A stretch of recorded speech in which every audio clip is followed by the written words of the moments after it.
Yes. Okay. Warm-up music aside, there is actually a study that was recently conducted by Dr. Brad Schoenfeld, the world's expert on hypertrophy, and his laboratory. Yep.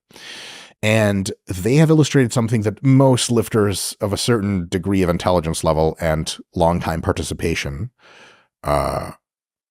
have realized. And it's that there are two different kinds of warm-up. The general warm-up, which is when you go in and you do the elliptical for 15 minutes, maybe you foam roll, maybe do some dynamic stretching. That's all fine and good.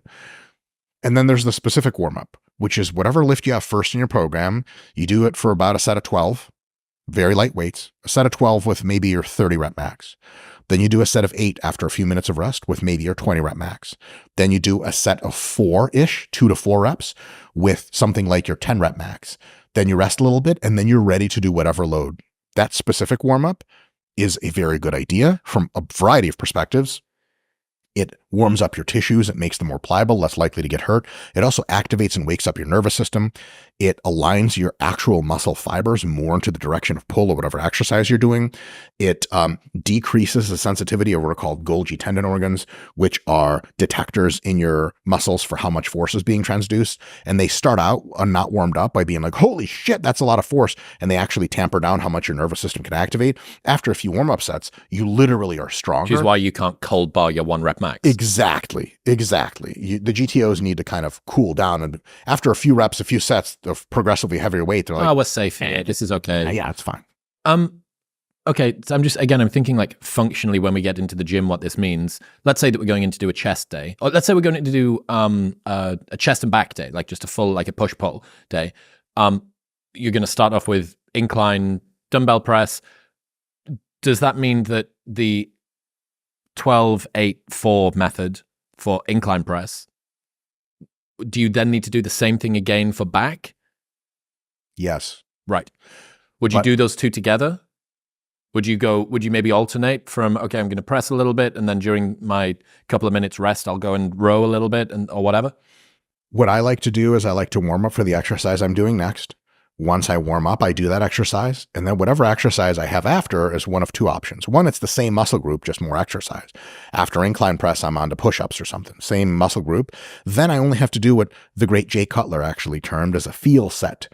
It's like you just put some weight on there, maybe not your working weight, maybe your working weight. You just do a couple reps, maybe 5 to 10, maybe fewer, just to feel out, just to get the technique right. Mm-hmm. So that the first time your heavy dumbbells aren't in your hand, you're like, what the fuck is going on? Just feel it out.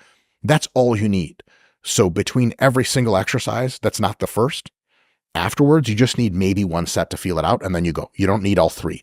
But if it's a muscle you haven't trained yet, let's say we do chest and then we do back. If I just did a whole bunch of bench press and then I'm doing pull-ups, yeah, it's 12-8-4 on the pull-down or assisted pull-up machine.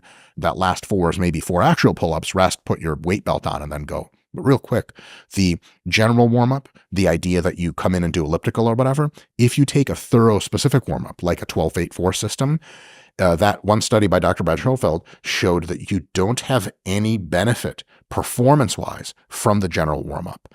And unless you really need it, like it's fucking just super cold outside and even a specific warm-up isn't good enough, I would say be careful on wasting too much time with a general warm-up. One of the things that happens in fitness is there's really good stuff baked into the fitness cake. And every now and again, we add ingredients just on fluff alone. They don't make a whole lot of sense.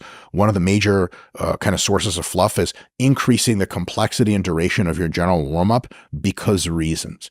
Some guy will, if he foam rolls his elbows, it's night and day, and then he can do skull crushers. But that's just that guy's fucked up. You see it, and he's an advanced lifter. You're like, fuck, foam rolling, bro. Everyone's got to do it. You start doing it. You take your general warm-up and you do elliptical. Then you do some kind of box step-ups. Then you do some Pilates stuff. Then you do dynamic stretching. 45 fucking minutes later, you're like, it's time to work out. Motherfucker, your workout's over already. You got to go back to the office. So the general warm-up is just not necessary if you do a specific warm-up. So what I do in the gym, I come in, I do some arm circles. I do, because I'm Russian, I got to do some side bends and stuff. And then I just go 12-8-4 first exercise. After the first exercise, I'm generally warm as fuck. I'm fucking sweating, and then I'm fucking golden. So you can do a general warm-up if you want, but I would say for folks listening, you don't have to. But a specific warm-up, 12-8-4 or something like it, the basic reasoning is just slightly lighter weights, go to heavier weights, the repetitions fall, then you're ready to go train and get the most out of it.